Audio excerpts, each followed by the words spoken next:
Simbora estudar. Penélope, Dalton Trevisan.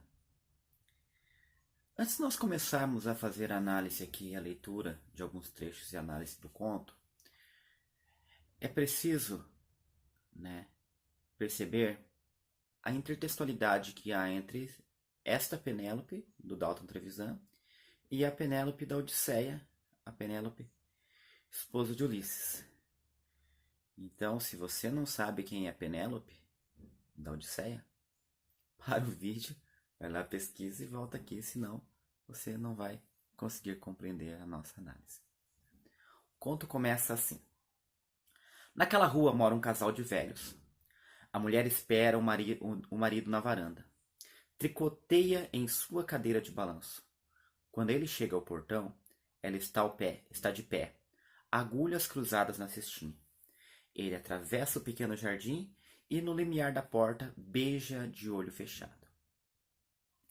Temos a apresentação, dos dois personagens principais do nosso conto, um casal de velhos. Tá? Ela tricoteia, em sua cadeira de balanço. Primeira referência já a Penélope aqui, Tá?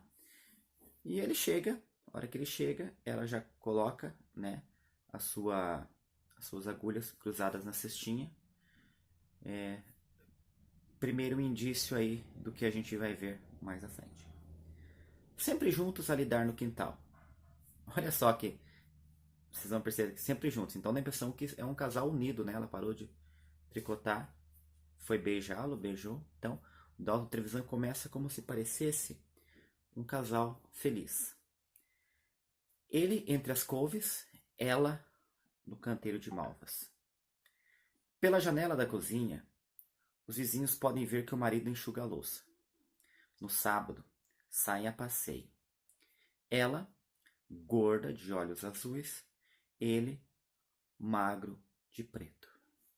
Então, ele começa a mostrar as diferenças entre os dois, Nem quando estão juntos eles estão fazendo as mesmas coisas. Até no canteiro lá, um está no canteiro de malvas, o outro está entre as couves, Ele entre as couves e ela no canteiro de malvas. No verão, a mulher usa um vestido branco, fora de moda. Ele ainda de preto.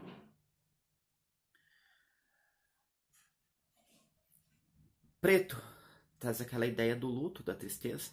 Ela ainda usa um vestido branco. Mistério sua vida. Sabe-se vagamente. Eu acho fantástico a forma como o Dalton Trevisan, eu vou ler como está aqui. Sabe-se vagamente, anos atrás, um desastre, os filhos mortos. Tá? A objetividade, a concisão dos textos do Dalton Trevisan. Tá? Então, ele recorta o que não é necessário ali, deixando o texto mais objetivo. Desertando casa, túmulo, bichos, os velhos mudam-se para Curitiba. Curitiba, local preferido da Dalton Trevisan, autor curitibano. Tá? Então, aí nós temos o que aconteceu na vida deste casal que os deixam tristes. Tá? E o conto vai se desenvolvendo, Ele vai falando que eles estão sempre em locais diferentes, mostra algumas características dela, por exemplo, ela engorda uma galinha, mas ela não tem coragem de matar essa galinha. Ela joga ossos aos cachorros quando ele não está vendo. Então percebam aí, vai colocando características dos dois personagens. Até que um dia aparece um envelope azul, sem endereço. Tá? A mulher propõe queimar, mas o marido não faz isso. E aí, através desse envelope que aparece, se começa os problemas começam a aparecer realmente na vida dos dois, Porque aí aparece o ciúme dele. Ele começa a sentir um ciúme, porque eles não falam, o que está escrito nesse bilhete, mas o leva a crer que a mulher o está traindo. Tá? E tem um jogo ali, por exemplo, ele faz umas armadilhas, coloca um fio de cabelo, esconde, para ver se ela vai ler esse bilhete ou não. Tá? Várias ações assim.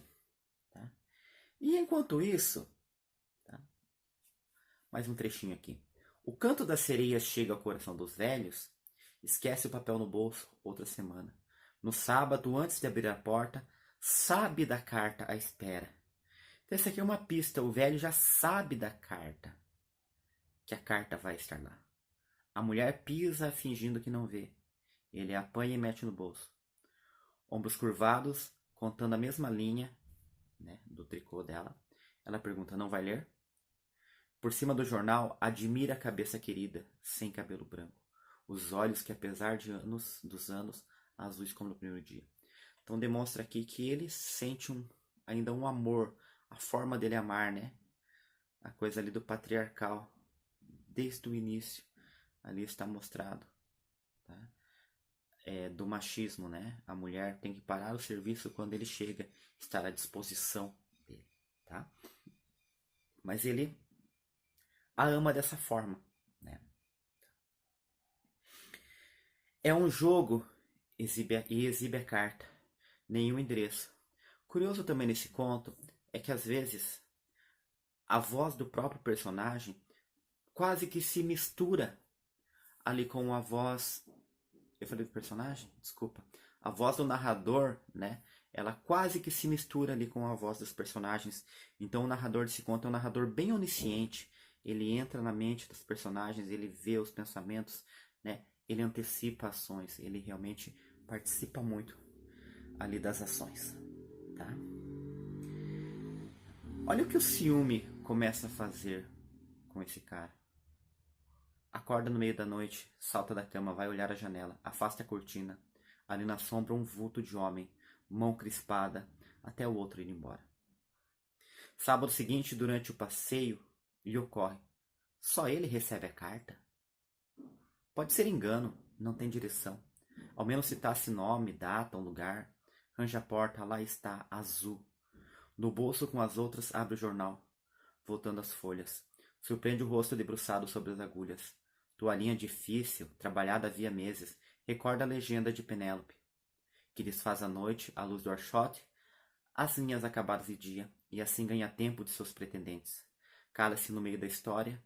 Ao marido ausente enganou Penélope? É um questionamento. Para quem trançava a mortalha? Continuou a lida nas agulhas após o regresso de Ulisses. Então são alguns questionamentos que ele faz sobre isso. Será que a Penélope também não traiu o Ulisses? Será que a mulher dele também não está fazendo isso? Então percebe-se aqui que o ciúme ele foi implantado dentro dele e ele até certo ponto parece gostar disso, tá? Porque ele espera por aquele momento do sábado chegar para ele ter aquela carta, tá? Eu já li algumas análises por aí que levam a crer que era ele mesmo próprio, ele próprio que colocava as cartas. Tá? Fica para vocês aí o que vocês acham. Até que um dia ele resolve comprar um revólver e ela assustada, ele fala que está muito perigo por aí. Tá? E é com esse revólver lá no final, tá? Deixa eu passar aqui um pouquinho. Lembrando, tá, que ele nunca contou o final de Penélope e a mulher não sabia. Tá? É um conto muito intrigante, você vai lendo e vai querendo saber o suspense, o que vai acontecer, né? Aqui, diferentemente do conto da Penélope, que é um conto de amor, né? Penélope voltou, né? Desculpa, Ulisses voltou, Penélope o estava esperando, desfazia durante a noite, quando ela terminasse ela se casaria, então ela nunca terminou por isso. Aqui é o contrário, tá? Não vai ter um final feliz. Né? O casamento deles está acabado. Eles estão vivendo esse casamento. Esse casamento é ruim. Tá? Esse casamento é péssimo. Então ali ele compra um revólver. Né? Ela questiona o porquê do revólver. Tá? Até que chegou o ponto que eu quero ler para vocês. Acha sempre o cabelo, nunca mais a mulher decifrou as duas palavras. Ou ele se pergunta com nova ruga na testa, descobriu a arte de desmanchar de ler sem desmanchar a teia, né? Sem deixar o cabelo, que ele deixava sempre para ver se ela demonstrava ali que ela estava lendo a carta, né? Direto ao quarto, uma tarde, abre a porta e aspira o ar. Desliza o dedo sobre os móveis. Pó. Tateia a terra dos vasos. Seca. Direto ao quarto, de janelas fechadas, e acende a luz. A velha ali na cama, revólver na mão, vestido branco ensanguentado, deixa de olho aberto. Nem fechou os olhos da mulher. Piedade não sente, foi justo. Então, ó, aquela coisa do cara, né? Foi justo o que aconteceu com ela. Ela estava me traindo. Ela se suicidou, mas foi justo. Eu não tenho culpa disso aí. A polícia manda em paz, longe de casa, a hora do suicídio. Quando sai o enterro, comenta os vizinhos a sua dor profunda. Não chora. Segurando a alça do caixão, ajuda a baixá-lo na sepultura. Antes de o coveiro acabar de cobri-lo, vai-se embora. Não esperou nem até o fim do enterro. Entra na sala, vê a toalhinha na mesa. A toalhinha de tricô. Penélope havia concluído a obra. Era a própria mortalha que tecia, o marido em casa. Então a outra Penélope não ia concluir a obra, quando concluísse se casaria. Essa aqui, quando concluiu a obra, se matou. A vida concluída. Tá? Então esse é o sentido dela tricotar. Acende o abajur de franja verde. Sobre a poltrona, as agulhas cruzadas na cestinha. É sábado, sim. Pessoa alguma lhe pode fazer mal. A mulher pagou pelo crime. Perceba como aqui é a voz do narrador, mas ela meio que se confunde. Ela entra na cabeça. Ou, de repente, o alarido no peito. A casa inocente. A carta jogada sobre outras portas, por engano na sua. Curioso que ele acreditou, né? Em uma carta jogada embaixo da... Nunca viu nada, mas ele sempre acreditou nisso. O meio de saber envelhecerá tranquilo. A ele destinadas não virão com a mulher morta. Nunca mais. Aquela foi a última. O outro havia tremido ao encontrar porta e janelas abertas. Teria visto o carro funerário no portão. Acompanhado, ninguém sabe o enterro. Um daqueles que acotovelaram ao ser descido do caixão, uma pocinha d'água no fundo da cova. Então, como era sábado, ele falou, hoje não vão jogar a carta, porque o cara viu que a mulher morreu, não vai ter mais carta. Sai de casa como todo sábado. E ele sai para passear.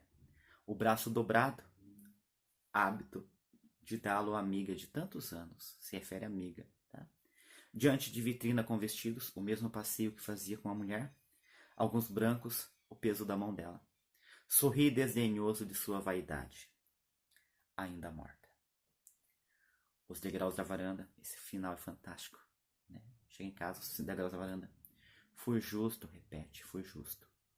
Com mão firme, gira a chave. Abre a porta. Pisa na carta. E sentando-se na poltrona, lê o jornal em voz alta para não ouvir os gritos do silêncio. Amedrontando. O melhor que a mulher poderia ter feito, né? Para o Dalton revisando esse conto que ele criou. Os gritos ecoando na cabeça dele. E ele tem que ler o jornal em voz alta para não ouvir esses gritos, os gritos do silêncio. Não leu, lê. Por hoje é isso e simbora estudar.